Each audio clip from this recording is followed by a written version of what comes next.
I'll begin by saying a little bit first on the practice of the samadhi empowerment. Yeah. So obviously, in that very short text that we have, that is meant for formal seated meditation. So then it has a particular procedure. It has these kind of liturgical elements, right? Beginning first with bodhicitta, then all the five aspects of the fivefold path are all in there, right? Bodhicitta, then oneself appears clearly as the yidam. So just to clarify, there has been some discussions and questions in the Kagyu, in the group that I created, the Gongchik study group on Facebook. So I think I should clarify. So you appear as the yidam. So whatever the yidam is whoever you most naturally can visualize, can imagine, can think of. That if you were a Buddha, what form would you have? So that is the idam. So maybe it's Tara, maybe it's Chinrezi, maybe it's Medicine Buddha, maybe it's Vajavarahi, maybe it's Vajakilaya, whoever this idam is. Maybe it's Buddha Shakyamuni. So first you appear as the idam, then fingers away. That means in front of you, right? And then on the level where it's between your eyebrows. So there appears your root guru. So here it says the embodiment of Vajradhara, which means that your guru, your root guru, is none other than Vajradhara. Vajradhara just means primordial Buddha. Yeah, Maria Carmen, I think your question, I'm like, what? But it's good. You have to ask, it should not be shy. Some of you think, oh, I'd rather hide what I don't know. I'd rather hide my confusion. Then this doctor cannot do anything, If you hide all your symptoms or illness from the doctor, then what can the doctor do? Nothing. So your root guru now, you think, he, she, it is the embodiment of the primordial Buddha. It's no different from primordial Buddha. Then following is the description of, in this practice, how the root guru appears. Now, here the root guru appears in the form of Jakasamvara, embracing Vajavarahi. So together, that is your root guru now, appearing in that form. In our Guru Puja practice, the root guru, of course, appears in the single form of Jigten Sungpa. In the Guru Puja that we just did, there is the receiving of the four empowerments too. That is also a samadhi empowerment. But there, the samadhi empowerment is like part of a larger program, so to say. In this samadhi empowerment short practice, it's wholly, fully focused on the four empowerments. So then, the description of the deity guru guru deity, as Heruka and Vajravarahi. And here, one term here, it says the 9 rasas. Yeah? A question about rasa. Rasa, literally it means taste, or to savor, to taste. And the verb rasa in terms of verb, it's to taste, to savor, or to taste. Rasa, as I provided in that link on Rigpa Wiki, there it is said that, at least in the context of Vajrayana material, you often see the mention of these 9 rasas, these 9 moods, or literally 9 tastes, as the 9 aspects that wrathful deities are said to display while they are dancing. So this is related to Indian dramatic traditions, Indian dance, Indian drama, Indian performance art. Indian performance art has deep kind of philosophical meanings as well. The performance art and other types of arts are all seen as vehicles for communicating something higher. So here in the Vajrayana context, the 9 rasas turn up almost exclusively associated with wrathful yidams that are dancing.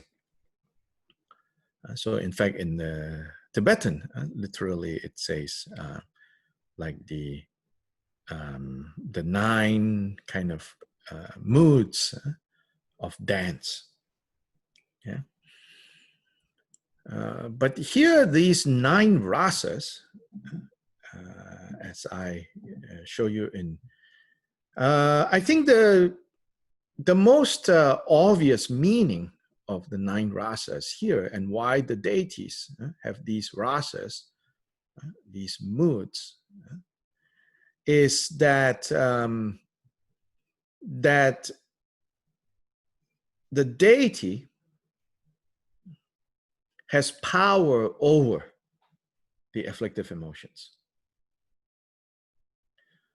So that the 9 rasas, for example, so this list, it says enticing or seductive, which sometimes is translated as graceful. I think graceful is a very polite translation.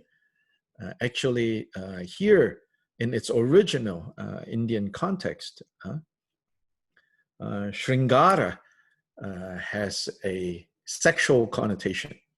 Right? There's a certain excitement. Then heroic, then ferocious. Then menacing and threatening, fierce, fearsome, and awesome. Then finally, here it's often translated as compassion, but really in the original context, in that original context, it's communicating more like sadness. Sadness. And then yearning and peaceful, right? So there are like slightly different listings, but the classical one in India, the classical one, and the classical understanding of rasa is that rasa is what the audience experiences in relation to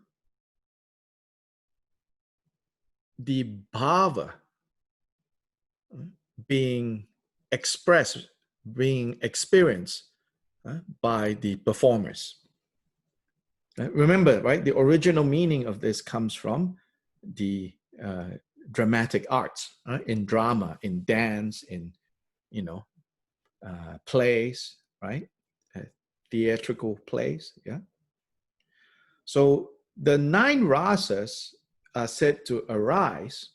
The 9 rasas is what the audience, is what is experienced by the audience when the performers experience the 9 bhavas. In that case, bhava means like an emotional state, an emotional state. Yeah.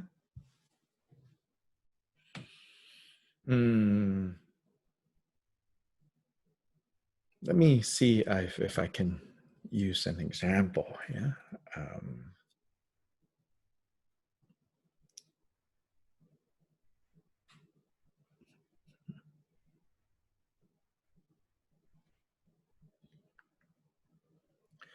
Oh, the example of karuna is good. So when the actor or the actress expresses sadness or pain, mental, physical pain, what it evokes in the watcher is empathy or sympathy. That's the rasa. The bhava is sadness. The rasa, that which is savored, that which is tasted, isn't necessarily pain. That which is tasted when you observe pain going on is sympathy, or perhaps empathy. When the actor expresses strength in the face of difficulties, right? Whether mental strength or physical strength, right? What you rasa, what you taste, in fact, in Malay, we use the word rasa for to taste or to feel. What the audience then is supposed to feel, to taste, to rasa, is bravery, heroism, the heroic feeling. So when the actor goes like this, like that, about to fight, right? Then the audience, if the actor is doing this well, then the audience feels, oh.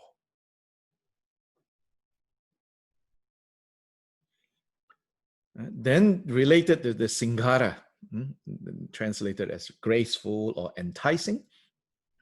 So when the actors are expressing desire, particularly like sexual desire, right? Then what we taste is attraction. What the audience tastes is attraction. You're enticed. You are being captivated.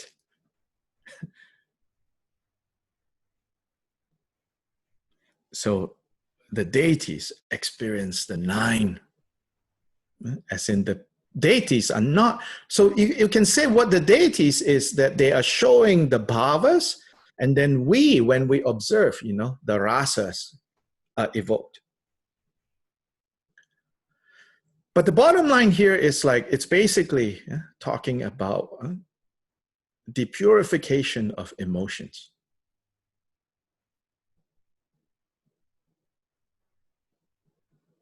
What is often like afflictive, these 9 states, is now has become, right, ornaments, so to say, or devices for the deity to lead beings to free them from emotions. From emotions being binding and emotions being entangling to emotions as a route to freedom from entanglements and freedom from bondage. So Heruka and Vajavarahi evokes these rasas. In other words, when we rasa them, when we rasa their bhava, when we savor the taste, we should really savor them as if we're watching a movie. And so this is where the Lojong teachings say, you know, all phenomena is like a dream. I say, update that metaphor. All phenomena is like in the movie. So in the movie, you know, we are savoring, we are rasaing, right? When we savor and rasa, these emotions that are provoked or evoked in the movies,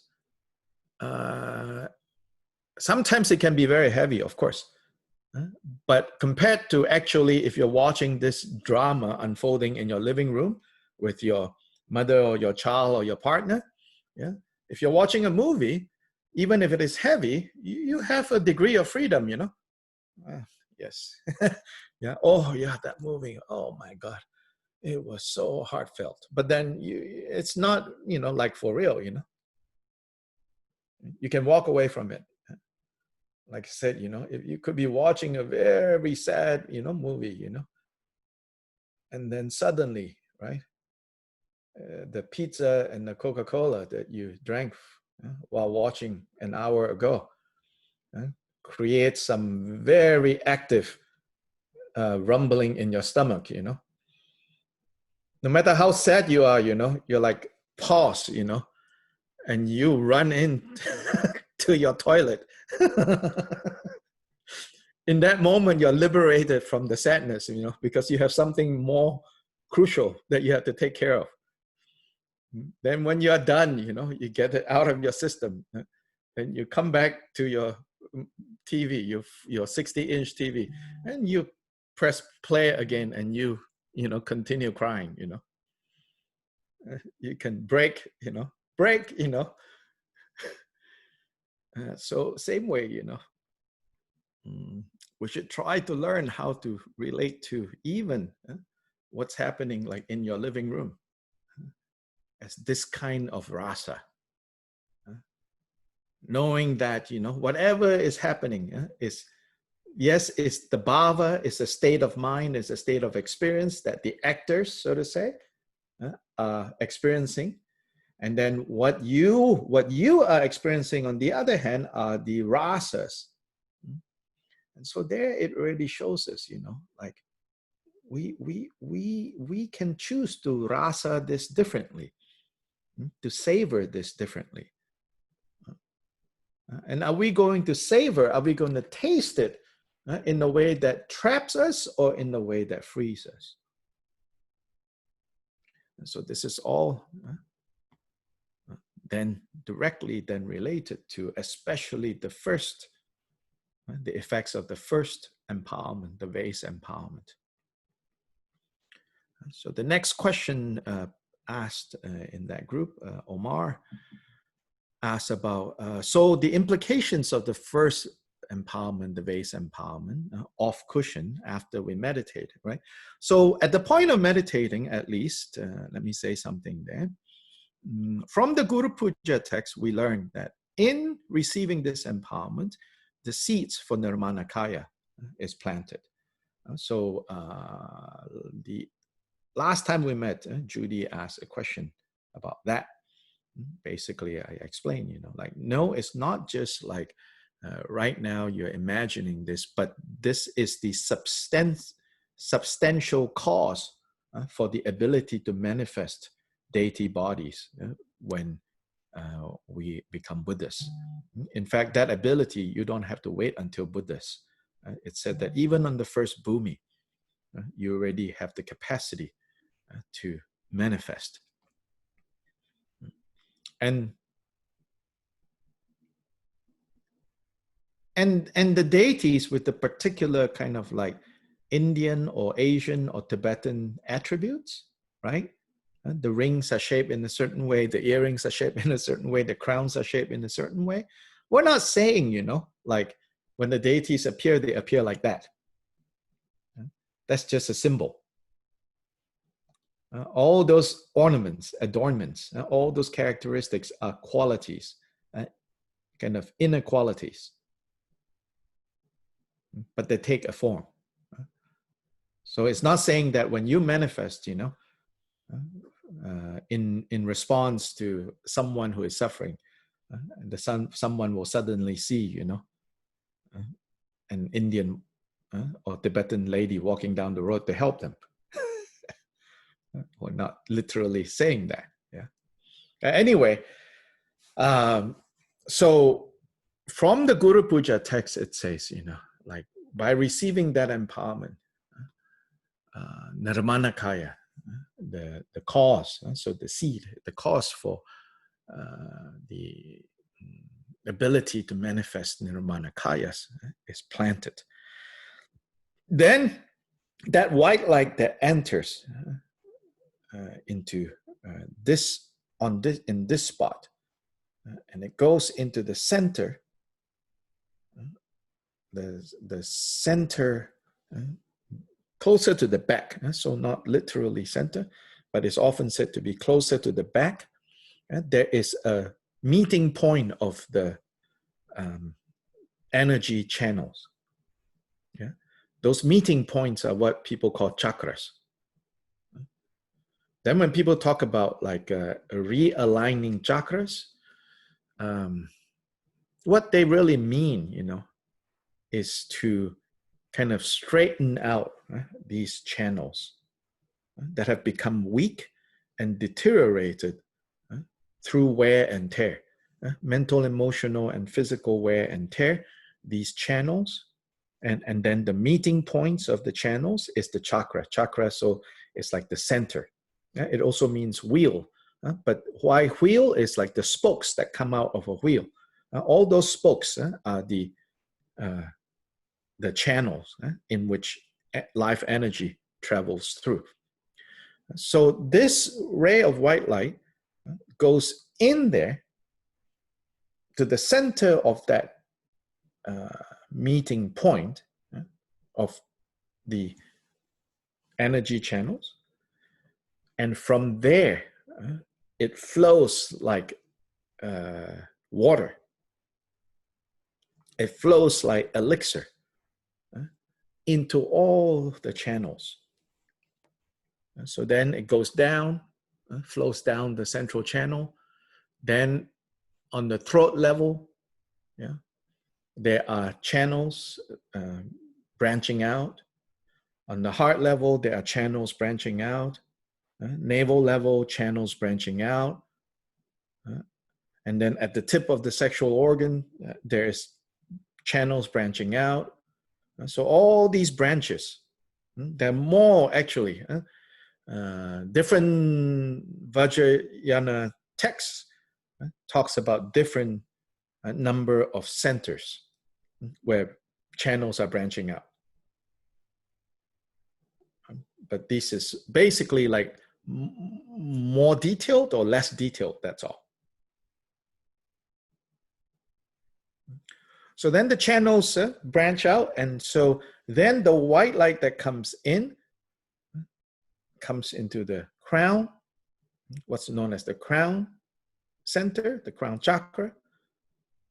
Then it branches out. Then the rest flows down, branches out, goes down, branches out, goes down, branches out into, they say, 72,000 channels. So as this light with this white liquid permeates, goes into all the channels, then you want to meditate, you want to feel that all the solidity of this body, the heaviness of this body, the heat of this body. So all the elements, the heat, the fluidity, the solidity, all of that is basically purified.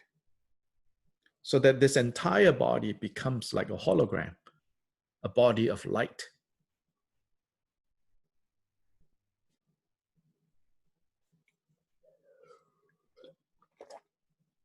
If you have particular illnesses, you can also think that is released.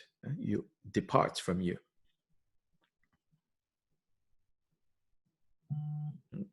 So that's the mental technique that you employ, that you use during this practice.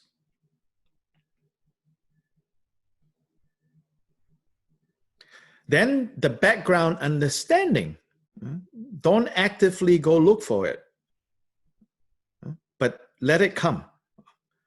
So which is your knowledge of, for example, the 5 aggregates are actually the 5 Buddhas. The 5 elements are actually the 5 female Buddhas. The 6th sense consciousness, consciousness related to sight, consciousness related to sound, smell, taste, touch. They are the 6 male bodhisattvas. Then what the senses perceive, which is forms, tastes, sound. Those are the 6 female bodhisattvas. And so on and so forth. For that, I said, you can look at a 5 Buddha family mandala. There are some charts out there. Maybe I'll share in that group if I find a good one. Some of the charts are kind of confusing and too much information, but there's some good charts out there where it charts out what's what, So to the degree that you have learned that and know that, it's good. But during this practice, you don't actively go, oh, wait, this Buddha is this aggregate, or that Buddha is that aggregate. You do that outside of this session. Get more and more familiar with it. But when you do the session, you're not actively trying to,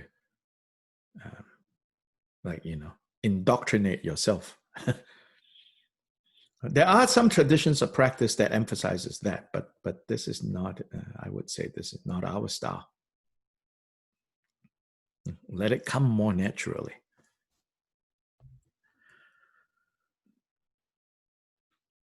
So now think, the analogy, the example of vase.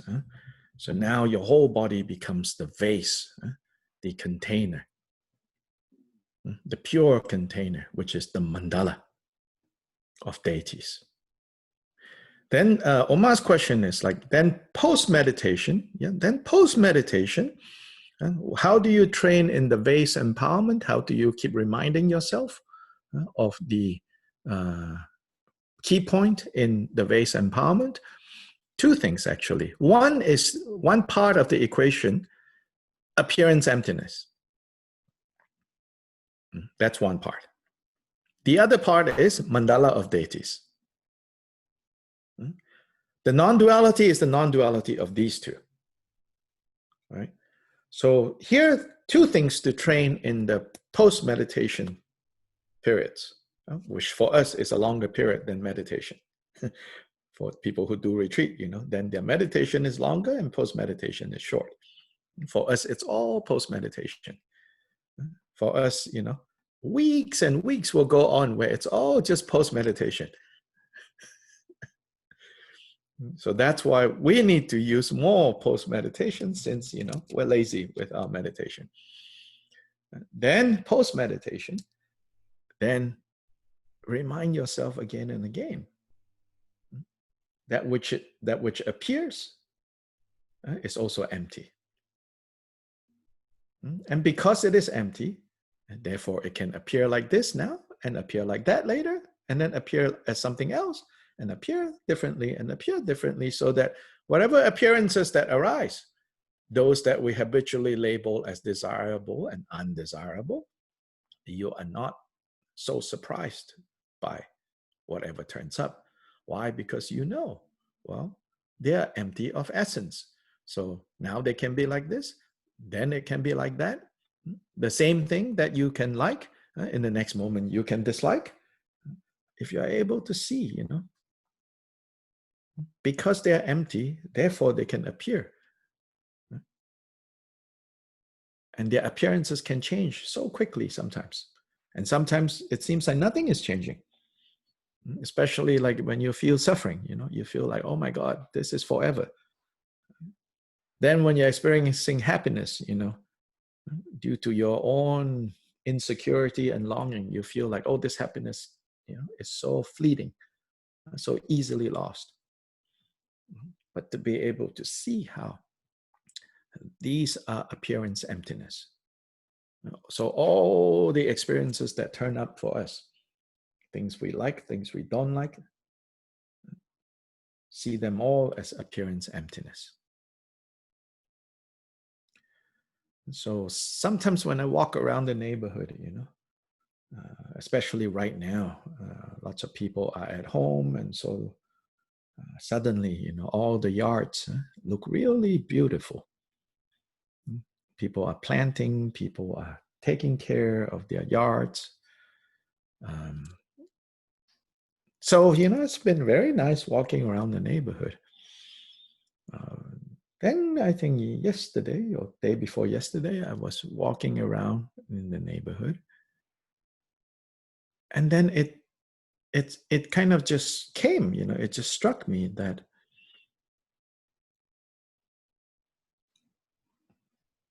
I have been like enjoying all the beautiful yards and the beautiful flowers and the beautiful landscaping. But I've also, not in an overt way, but in a subtle way, judging those yards that didn't meet my standards of having been cared for. Yeah. And then it just shifted, at least for the duration of that particular walk. Every house I walked by, I was able to kind of think, whoever lives here, they are enjoying whatever they are enjoying. May not be what I enjoy, may not be what I label to be acceptable, not acceptable, but everybody has their own sets of labels, There's one house, I saw that vehicle 2 days before driving past. And I thought I saw that vehicle filled with a lot of stuff. Then I thought, oh, maybe the person is moving. Then when I walked past this house, which is this house where, there's lots of stuff outside the house, well, always, in this one house. And usually when you walk past that house, you think, oh my God, the neighbors must really hate this. And this is how we are, we only think that side. But then yesterday, when I walked by, I saw the house. Then my attitude has changed, with that house. I was like, well, this is their sense of, their mandala, Not saying that it's, perfect, but that is, their mandala as they are experiencing it. Then I saw the vehicle, and then when I saw it, it's like, oh yeah, so it's not moving. This person clearly lives in that house. He's what we would, he or she is what we would call a pack rat, a hoarder. Literally, the whole vehicle is filled with like wrappers and boxes. Like, no exaggeration, only the driver's seat has some space for someone to get into. But even the driver's seat all around is, part of this person's mandala, And I'm not saying, what I was thinking, seeing, is going to make any difference to this person, but it made a difference to me. That I didn't have to go, oh, this person, oh, blah, blah, blah, blah, blah, blah, and then reinforce my blah blah blah and say, you know, my way is better, and you know, then I didn't have to carry that burden. So this is the vase empowerment training. One side, appearance emptiness. Then the other side, this appearance emptiness is also the mandala of deities, is the second point, which is that in their original pristine state, in the fundamental state, then this is deities.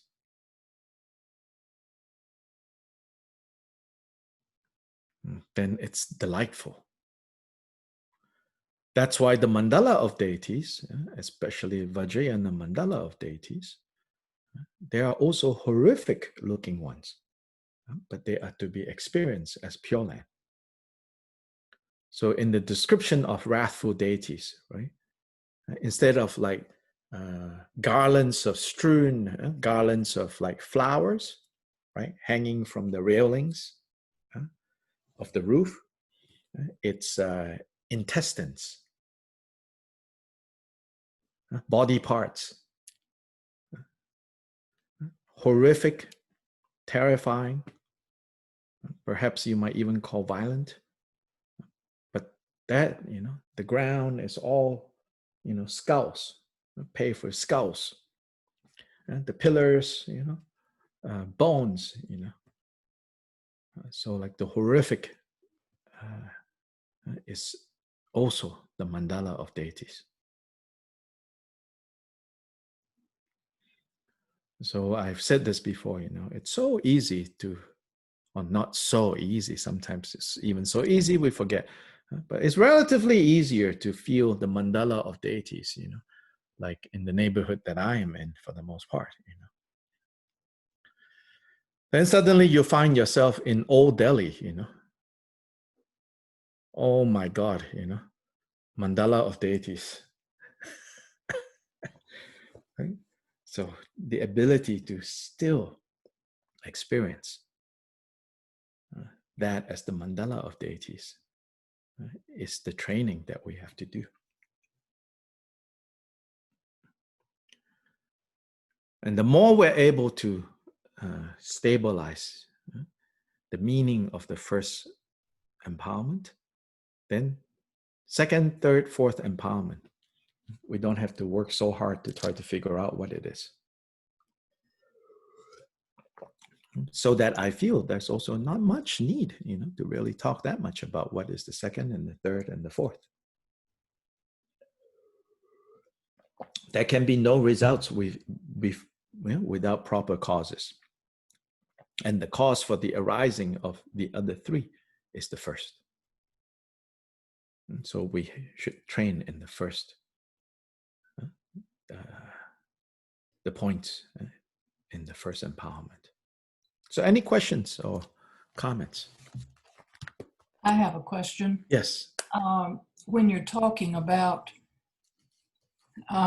being in Delhi and seeing the poverty and the dirt and everything that goes with being in Delhi, are you, I mean, we might, I'm not sure how, we might try to imagine that as the Pure Land, but for them, it's their land, but there's a lot of suffering, or there may be a lot of suffering with lack of necessities. Yes. I mean, how do we sort of, we're working on our perception. You're working on your perception. And that's irrespective of... Yeah, no, nothing to do with them. But of course, you're working on your perspective. Why? So we can... Don't think you think that much for the benefit of others. Bodhicitta. Yeah, activities that benefit others. Yes. Yeah. So to take this further, we might see this poverty and see ways that we could impact it in a positive way. Is that sort of... That's a different part of the training. Continuation of... Yeah, that's a different part of the training. So you know, Okay. insofar as pure vision is concerned, you're training something else. And I think sometimes we try to think too much about what does this mean over here? What does this mean over here? What does this mean over here? What does this mean over there? You know, no. And then that becomes, we create a hindrance for us to train. So if we're seeing clearly Mm-hmm. what's in front of us, then we can clearly see whether any activity is appropriate or not, or whatever. I mean, That's a different point. You different. leave that first. Now the training in the vase empowerment is to train in Just to see. the deity. Yes. Okay. Thank you. We want so much to help, but can we? Often not.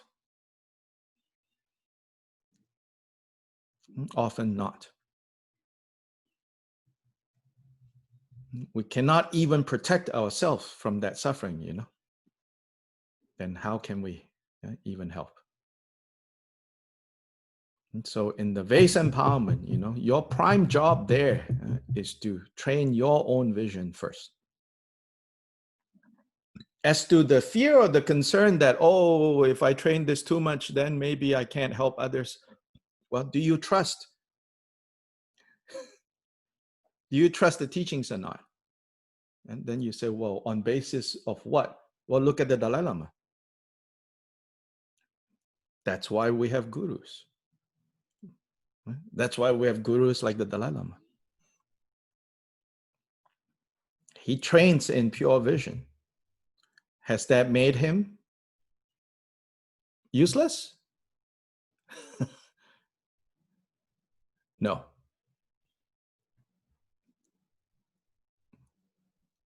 You know what I'm saying? So that's where the trust comes. Yeah. That's why we look to someone like His Holiness. Well, that has been a concern. If you spend a lot of time practicing, Mm-hmm. and you're not out there doing good work, so to speak. I think it's But academic. that's secondary. I think this is academic, this problem, in the negative sense of the word, you know. Because is that what you would be doing then if you were not practicing? I don't know about you, me, That's no. what we like to think sometimes. Yeah, exactly. So this is all just us, you know, our habits, trying to create obstacles for ourselves. Yeah. I don't know about your reality. My reality, if I'm not training in this, I'm not going to Africa to volunteer. Oh, forget about that. I'm not going downtown Asheville to volunteer. No. So now, if I see someone, you know, and I know some names, you know, like in Asheville, who is out there doing things, you know, I'm not going to go up to them and say, oh, you know, I think you should practice deity yoga. No, you know, they don't need to hear that. Oh, you know, what you're doing, that's just silly. You don't have pure vision. No. So don't be concerned about that. Yourself, you know, if you tell me, you know, hun, the time that I would be practicing deity yoga, if you didn't force me to do that, I will be out there repairing houses, you know, feeding mouths. Then if that's really true, then maybe I'll have to say, oh, actually, forget about deity yoga. You go do what you would be doing otherwise. But the reality is that's not what we're doing. So then what is it? You know, these like, oh, if I do this, then no, if I develop this, then I'm doing that.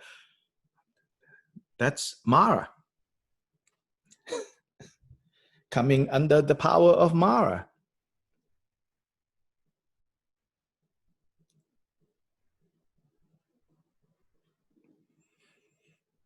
So don't be misled by Mara.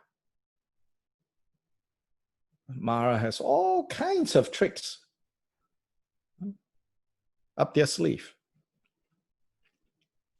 And then the more learned you are, the more you know, the more tricky Mara gets.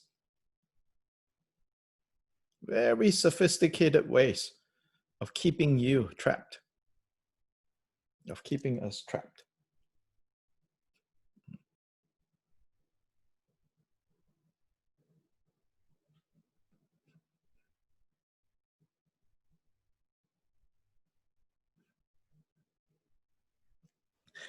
Six, 9, the emptiness of studying, reflecting, and practicing contains traps and sidetracks, meaning not like the emptiness of studying, the emptiness of reflecting, the emptiness of practicing, meaning the kind of emptiness that you might feel, that you experience, or you realize, or you understand, that comes from studying, reflecting, and practicing, they too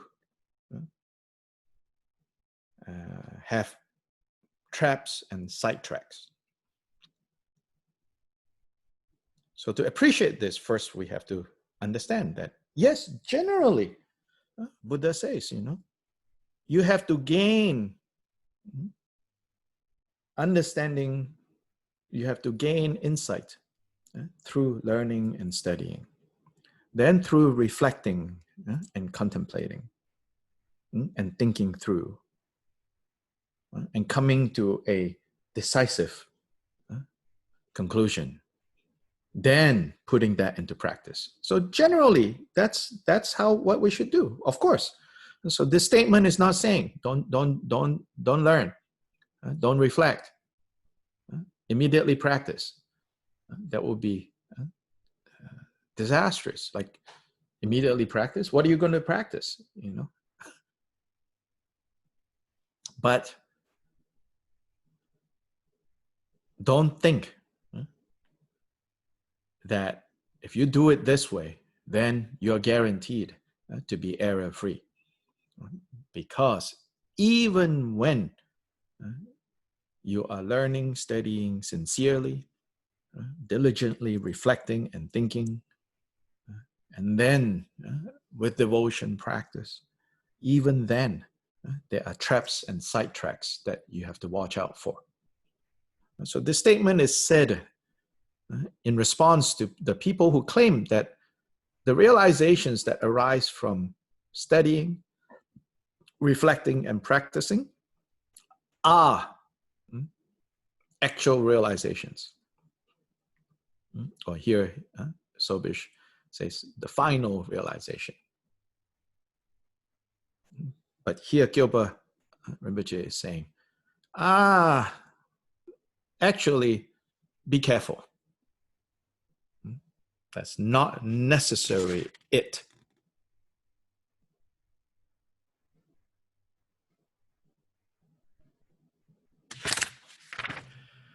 So the next, it says, because they do not reach the vital point just exactly as it is, in their experience of a practice that is assessed by listening or studying, reflecting, and practicing, many people stray into the 4 traps and 3 sidetracks. So Rizin Chodra is going to elaborate on what these traps and sidetracks are. So 4 traps. Trap in the fundamental nature of knowledge objects, meaning everything. Knowledge objects means, maybe knowledge is, there's another word. The object of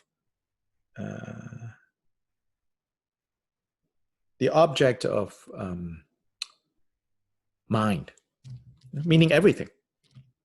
To be trapped in the fundamental nature of things, then to be trapped in sealing. So that's a particular kind of trap. And then to be trapped in the antidote, meaning the antidote, often like, for example, the antidote to anger is patience. Right? The antidote to grasping is detachment. So even in the antidote, you can get trapped in. Then the trap, then being trapped in the path, more general, being trapped in the methods. So let's look at each of them and see if we're able to understand what they're pointing to. So the first one, those of the Sutra Paramitayana say, so meaning in the general Sutra teachings, it says, with an intelligence that is the discriminative knowledge of reflection, having destroyed outer appearances such as white and red, through the reasoning of being neither one nor many, one practices appearances as emptiness, like the center of space. This is actually very good quote, related to our vase empowerment first part, appearance emptiness. So these words are really good. So with an intelligence that is the discriminative knowledge, shut up. So often translated as primordial wisdom, shut up. That is the primordial wisdom of reflection. So in a quote, it says, so the intelligence that arises from reflection. And this intelligence is the result of having destroyed outer appearances such as red and white. Red and white is like the basis of appearances. And red and white refers to the very beginning of this life. That means in our modern terms, it's the egg and the sperm. That is so in Tibetan parlance, red and white is a way of saying, all physical experiences. So we have destroyed all outer appearances such as red and white through the reasoning of neither one nor many. One practices appearances as emptiness, like the center of space. Now, according to the meaning of this, they are trapped in the fundamental nature. Some mantra followers say, so Chodrat says, okay, so there is a chance that you could get trapped in that. As good as that quote is, you can get trapped there. You can get stuck there. Then now he says, so here is the problem with the sutra level approach. Then mantra. By means of the Shunya mantra, which is the Om Swabhava Shuddha Sarva Dharma Swabhava Shuddho Hang. By means of the Shunya mantra, turning the outer and inner phenomena into emptiness that is free from proliferation like space, one places one's mind on that, thereby ... Yeah, in fact, in many sadhanas, it's like this. In fact, even Kyoba Rinpoche himself, of course, also wrote, like in the sadhana of Panashavari, that his Holiness compiled from Kyoba Rinpoche's teachings. It gives the mantra Om Swabhava Shuddha Savadama Swabhava Shuddho Hang. And then in the notes from Kyoba Rinpoche, it says, and this means outer and inner phenomena is emptiness, free from proliferation like space, from out of that mind, blah, blah, blah. So, but in both cases, Kyoba Rinpoche is saying, be careful there. The object of what is to be expressed, that is, the object that is grasped, then the consciousness of the one who grasps and the yogi himself are made empty by the mind. Since they do not go beyond duality, that is, subject and object, By merely purifying them with the non-dual Vajra mantra, they are trapped in the fundamental nature. What Kyopa Rinpoche is saying here, or in this case, Chodra is elaborating here, is that even when, whether we are practicing through the mantra way or the sutra way, because we are concocting a sense of what this fundamental nature, what this emptiness is.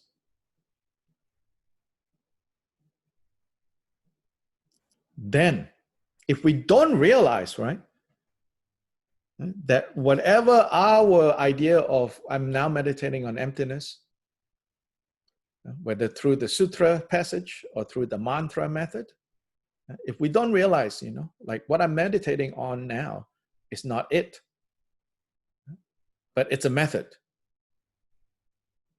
And then we think it is it. That is when we get trapped in the fundamental nature. Do you get it? This first trap?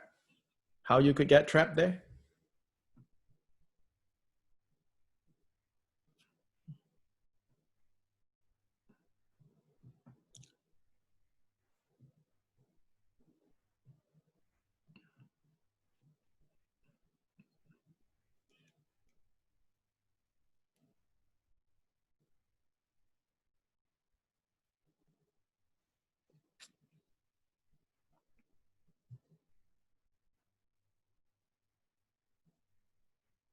Hello?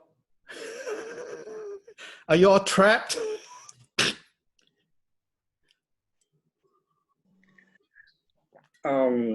Yes, Antonio, good. Yeah. Say something.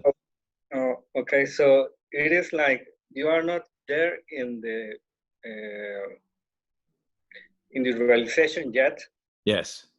You are like seeing the object. Then like faking it, right? Okay. Mm-hmm. Yeah, but you are like analyzing Yes. object. Emptiness. Yes. This is emptiness. I am empty. Yes. But there is no emptiness realized yet. Yes.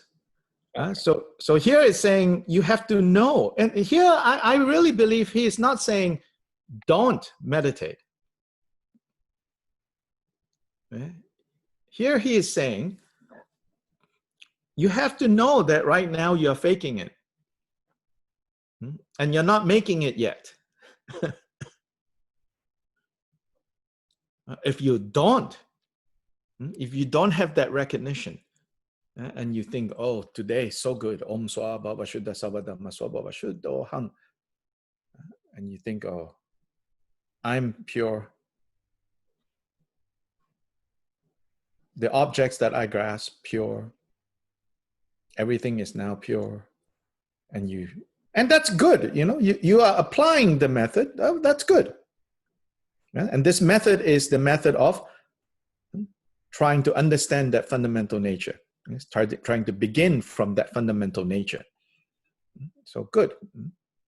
But then understand that this is not it. This may lead to it, but this is not it. It's when we think, because you have a very good session, because the temperature is set just right. Breakfast, you did not eat too much, you did not eat too little. So these temporary conditions have given you a great experience this morning. Everything is empty. Ooh, so good. If you think, oh, this is it, that's when you get trapped. Not practicing that itself. So in other words, the conclusion is don't do this Om Swa Baba Shuddha Sabadhamma Swa Baba Shuddho Hang. I'm empty. What I grasp is empty. Everything is empty, therefore pure. It's not saying don't do that. It's saying don't mistake that. Whatever wonderful experience you're going to have doing that, know that it's not the emptiness. It's not the actual fundamental nature. It's just part of the cleaning up.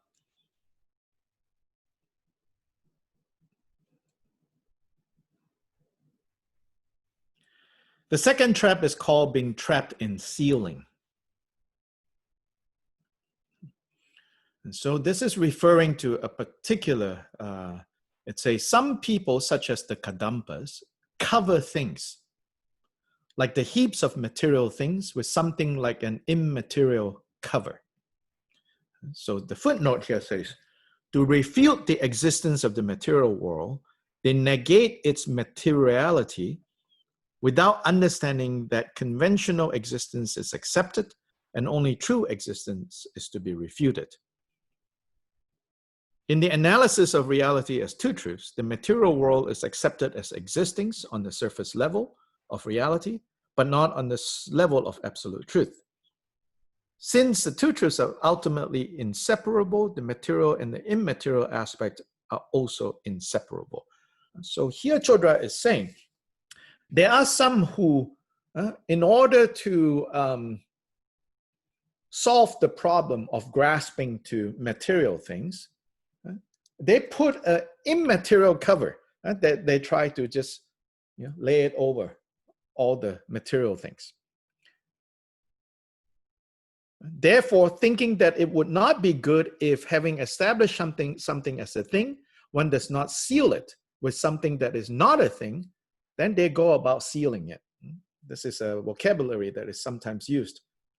Seal everything with emptiness. There's a phrase like that in the teachings. So he says, the problem with this, with here is, again, it's not saying don't seal everything with emptiness. It's not saying that. Don't seal everything with your understanding of emptiness, meaning kind of mark everything. But be sure that what you are doing is not simply, right, covering over material things with an immaterial cover. A modern expression, I would say, would be, you don't like, what you're seeing. You're like, everything should look more pink. So then you go get a pair of glasses with a pink hue. Then, okay, everything perfect now. Things are all pink now. So this is to be trapped in the ceiling.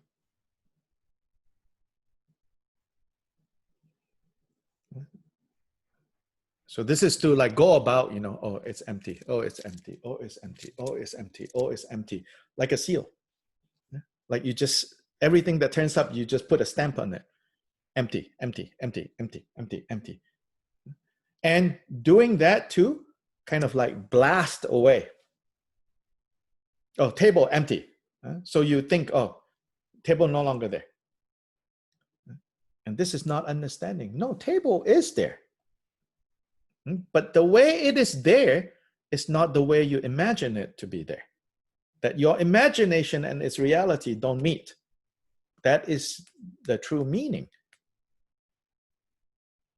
But instead, if we just superficially seal everything with the concept of emptiness, then we are just, throwing an immaterial cover over material things. And what's more, we mistakenly think, oh, problem solved now. No longer have anything to be attached to. Now you're attached to the seal, the blanket.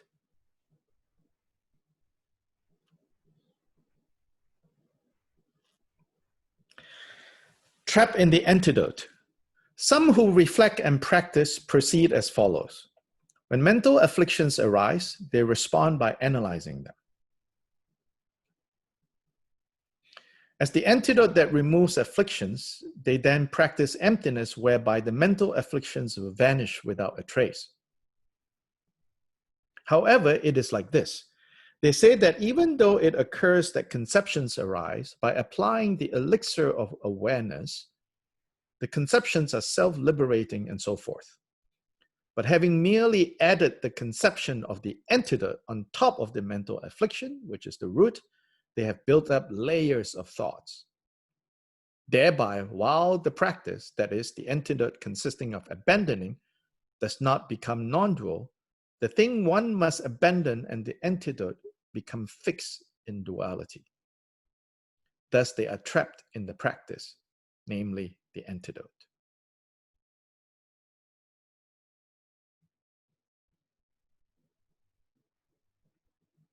So here is another version of getting stuck, getting trapped. So the key line, I would say, is, but having merely added the conception of the antidote on top of the mental affliction. So you have anger. So I said, right, the antidote is patience. But instead of really letting the patience go and purify the anger, we just put the concept of patience on top of anger.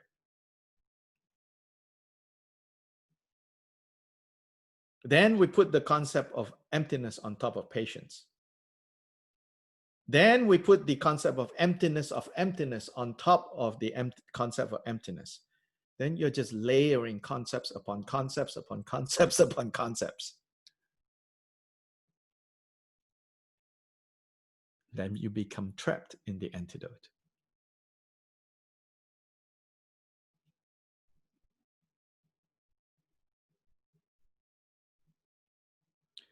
So this is a more subtle trap where, of course, with an afflictive emotion, there's an antidote to counter. But if you do not understand that the antidote to counter the afflictive emotion and the afflictive emotion share in having the same nature, then you will forever have a problem that you think that you have to solve. And then this goes on perpetually. So that is being trapped in the antidote.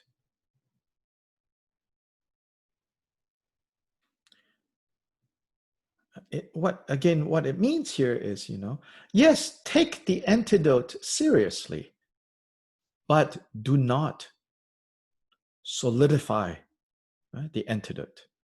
Because if you solidify the antidote, then you have also solidified the poison. Then there's no end to getting rid of poison.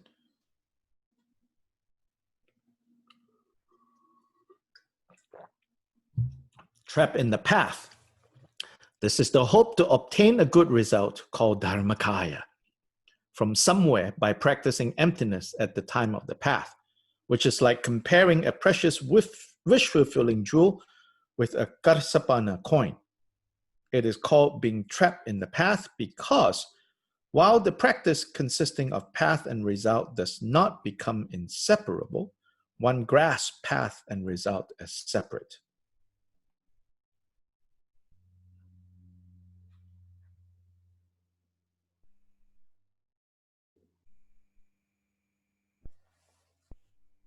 So being trapped in the path means like, you think,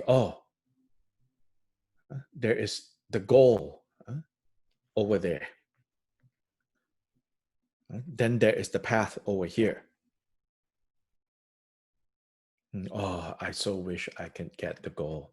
I could be enlightened. I could be Buddha. I can help all beings. I can solve all problems. I can take care. Then this is another kind of like duality.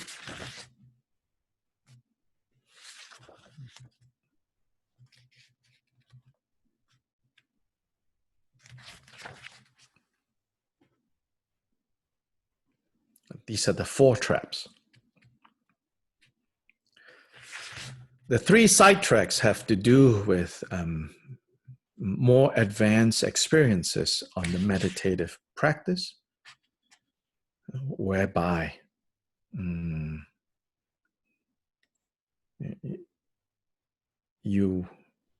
there are three qualities that arises in advanced meditative practice. And these three can often sidetrack us. The three is the experience of bliss, the experience of clarity or luminosity, and the experience of freedom from thoughts. And superficially, they resemble characteristics of the awakened state. And along the path, these experiences can arise. And when they arise, if we do not recognize that these are sidetracks, then we might go and think, oh, this is it. So it's related to that.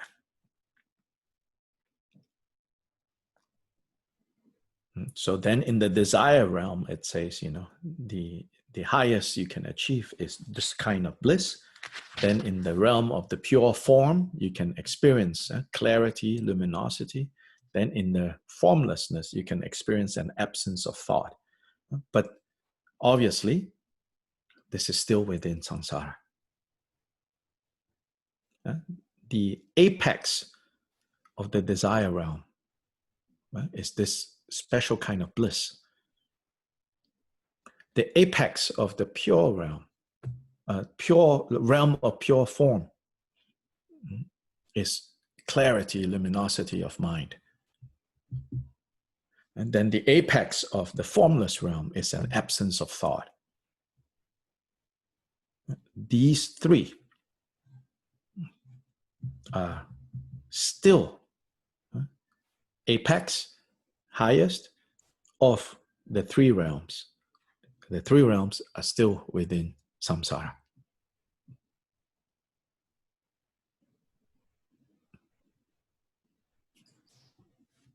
So this is why we need the guru to help us back into reality and what we are not in fact seeing. Yes, I mean the human guru, that guide.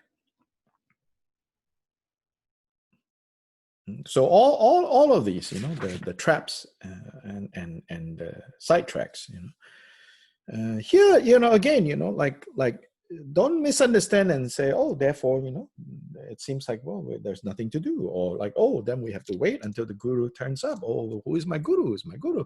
Then we go into that, kind of anxiety of like, oh, I need to practice the real thing. No, this is not saying don't do practice. This is like, yes, you have to practice, you have to apply the methods, but know that all these methods, right? They are not an end unto themselves. And that they are not an end unto themselves. They are skillful tools, but we can accidentally misuse these tools. And so we should be careful and always be alert to potential falling off. Then, of course, the point of, oh, well, if you have a guide or guides who are more experienced than you, then they can help. Yeah.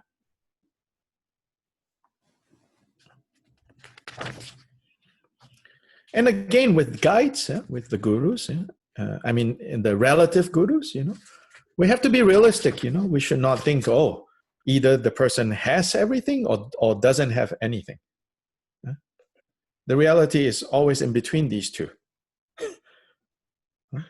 And some gurus are better at certain things than others. But if you can perceive all of them as basically emissaries of the innate guru, then no problem. So Kyabje Gachen Rinpoche always say, he says, you should regard everybody as me. He says, those of you who are my disciples, those of you who think of me as your guru, you should regard every Dharma teacher as me. And then he says, then you will hear the Dharma loud and clear, no matter you are with me or you are not with me. So that's very heartfelt, and that is, really how we should train. Otherwise, then again, we get, we spend our time busy going, this teacher is good, this teacher is not good, this teacher is qualified, this teacher is not qualified. Yeah, of course, when you are deciding, who will be your main reference point, maybe you have to do that. But once you're done doing that, don't do that anymore. Then with regards to all other teachers, don't get in the business of like, oh, this is right, that is wrong, it's a complete waste of your energy.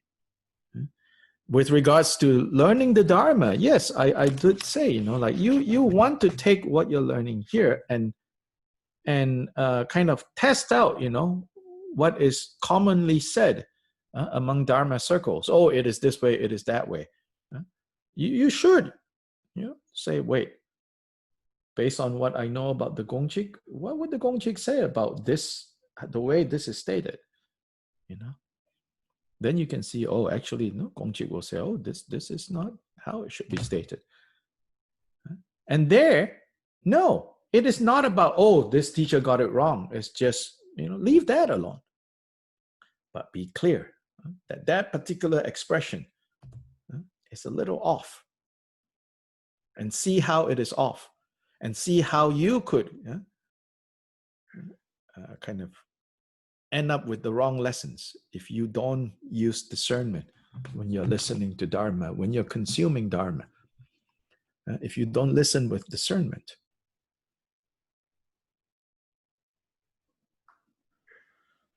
At the risk of, sounding like, oh, being kind of rigid or fundamentalist, I know people are looking and searching and people have no reason, many people have no reason to feel like, oh, I'm going to stick with one, But I do see, like at some point, you want to kind of have, it's not about like in a monotheistic way, one God, one truth, the rest is wrong. It's really about what realistically you should do by establishing clarity about this is the reference point I'm using now. And so in this case, you might over time say, okay, Gongchik is the reference point I'm using now. Or this particular understanding of how to apply the Gongchik is going to be my reference point now. Then, then it'll be tremendously helpful. I see some people, they're like, oh, I've decided to do this practice or this retreat, this 30-day program on this or this 90-day program on that.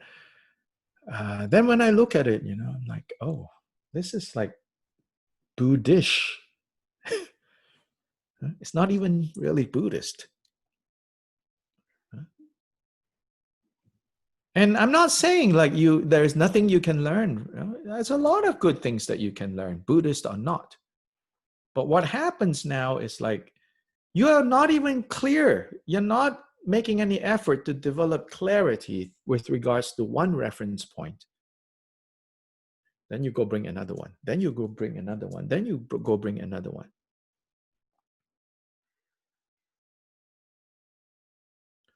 You invite a lot of chaos into your practice. But once you have a clear, like this is my reference point, then actually, fearlessly, without worries anymore, like Gachan Rinpoche can say that because his students who are devoted to him are really devoted to him. So his statement, you should learn from all teachers without exception, works really well for those who are completely devoted to him. Then no confusion, even if they are listening to other teachers, because their reference point is Gachan Rinpoche. But I dare say, like Gachan Rinpoche's statement, oh, you should learn from everyone and anyone. If it is heard by someone who has no clear reference point yet, it can cause, it can lead you around and around and around, because especially, in this modern age and time, and if you are in America, United States, that's even worse. We have a whole tradition of valuing, the cowboy style, do it on your own.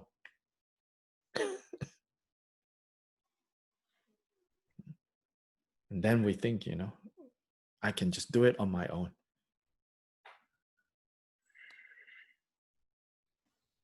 Then, then you go around and around and around and around and around. 30 years later, around and around and around and around. Then time to go into the bardo, around and around and around and around. Then in the bardo, around and around and around and around. Then rinse and repeat, like shampoo. Rinse and repeat, rinse and repeat, Don't do that, Yeah, those who have the fortune of, connecting and becoming clear, that, oh, this is my reference point now. Then yes, then you can go to any teaching, Buddhist or even not Buddhist, because you are clear, Then okay, from this teaching, this is what's most helpful to me. So thank you very much. How wonderful. My guru has turned up in this Christian pastor, even, no problem.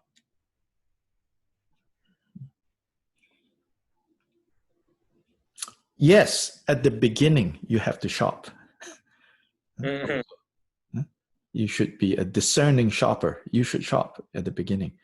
But don't, like 20 years later, you're still window shopping.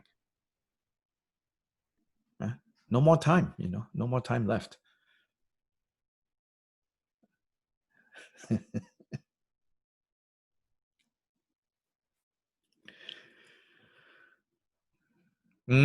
So Buddha says, rely on the teachings and not on the teacher. That means the personality of the teacher. No, rely on the teachings. Then when it comes to the teachings, rely on the meaning and not on the words. Then when it comes to meaning, rely on the definitive meaning and not the temporary interpretable meaning. Then with regards to the definitive meaning, rely on direct experience of it rather than your concepts about it. These are called the four reliances. It doesn't contradict Guru Yoga. When it says rely on the teachings and not the person, it's in fact helping us to clarify what Guru Yoga means. A lot of times we think Guru Yoga is following some person. Then you are relying on the person and not the teachings. These four reliances, no contradiction from Guru Yoga.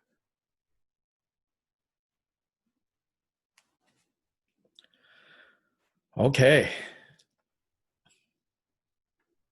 Continue to use the Gongchik study group in Facebook for raising questions, having discussions. Like I said, when you ask, sometimes I have things to say, some things I don't have things to say. Then sometimes I have things to share with you, I will post over there. I think that way it's better than the WhatsApp, because WhatsApp is like it or not, it keeps coming at you. Whereas the special group on Facebook, you go to it and look for it. Then it doesn't feel like, things have been shoved in your face.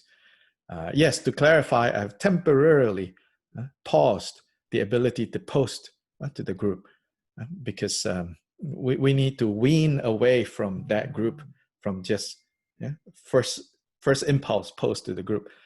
Just a break. when our addiction, you know, or our habit is a little less strong, I will reopen so that everybody can post, so that, you know, there are important communications that we want to post. But I want to be mindful that for some of us, through WhatsApp, you know, there's a lot of work stuff that comes through. So then if the WhatsApp keeps notification beep, beep, beep, beep, beep, you know, like it can drive you insane, you know. Right now, Javier and Omar has been working hard. Very appreciate. They've been researching my idea of creating an app that we can use. So we're researching, we are figuring out cost, and we're at some point we're going to test out a better version, meaning a testing stage. Then you all can help fine-tune this particular app. Then I say, once we figure out how to use this app and how to build it, how to use it, you know, we can share with other Buddhist groups. We can share with the local centers, and they can use, they can build a similar one. Then when it comes to an app, you know, that is on your phone, on your iPhone, or on your Android, you know, you download that app, then you know each time you open that app, you know exactly what's going to come through, rather than the whole gamut of things, from work to entertainment to dharma to gossip to news. Yeah, it's too much. Chanchu semcho rinpoche ma ge pa nam ge gyurche ge pa nyam pa me pa yang gong ne gong du bel war shuo.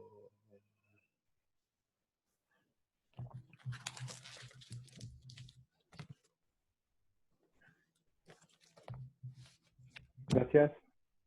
Tata.